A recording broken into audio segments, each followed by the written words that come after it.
اجازت رخصت۔ ان دونوں اصحاب کے ساتھ ایک معمر خاتون بھی تھی جو فجر سے پہلے مسجد نبوی صلی اللہ علیہ وسلم میں جا بیٹھتی تھی اور عشاء پڑھنے کے بعد واپس آتی۔ اس خاتون نے کبھی نہ سوچا تھا کہ کتنی نمازیں پڑھنی باقی ہیں، نہ ہی اس نے اپنے ساتھیوں کی بحث میں کبھی حصہ لیا تھا۔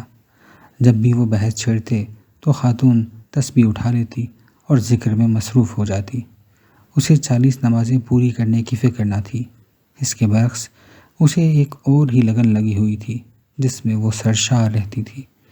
ایک بار اس نے ٹھنڈی آہ بھر کر اس کا اظہار بھی کیا تھا، یہ حاضری بھی کوئی حاضری ہے؟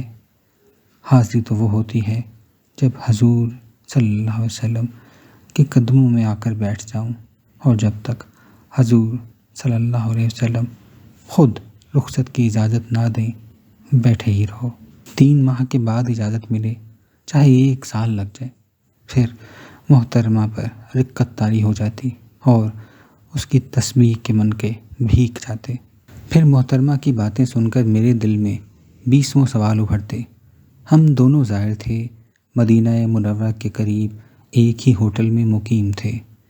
ہمارے درمیان صرف ایک دیوار حائل تھی، اس کے باوجود ہم ایک دوسرے سے اس قدر دور تھے۔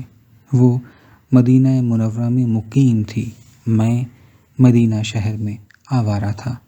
وہ مسجد نبوی صلی اللہ علیہ وسلم میں وقت گزارتی تھی، میں بازار میں اشیاء بین تھا۔ وہ رخصت کے لیے اجازت کی طالب تھی، میں حاضری کے احساس سے ہی بیگانہ تھا۔ پھر رخصت کی اجازت کا سوال کیسے پیدا ہوتا؟ وہ از خود آئی تھی، میں لاٹھی کے سہارے پہنچا تھا اور اب اس لاٹھی سے بھی محروم ہو چکا تھا۔ پھر قدرت کے متعلق دل میں کئی سوال اٹھتے۔ کیا قدرت کو علم تھا کہ 40 نمازیں ادا کرنے سے پہلے مدینہ منورہ سے رخصت نہیں ہونا چاہیے؟ پھر وہ 20 نمازیں ادا کرنے کے بعد کیوں چلے گئے تھے؟ کیا انہیں رخصت ہونے کی اجازت مل گئی تھی؟ کیا مرد قدیم اجازت کے سلسلے میں تشریف لائے تھے؟ اس روز لیٹے لیٹے ہمراہیوں کی گنتی سنتے سنتے میرا ذہن معوف ہو چکا تھا، اس حد تک معوف کہ میں محسوس کرنے لگا کہ مرد قدیم کا واقعہ میرے ذہن کا تخیل ہے اور بس۔ شاید قدرت نے مجھے ہپناٹائز کر رکھا ہو، شاید قدرت کی حیثیت تماشا گر کی ہو اور میری تمام تر گزشتہ محسوسات کی حیثیت رکھتے ہوں۔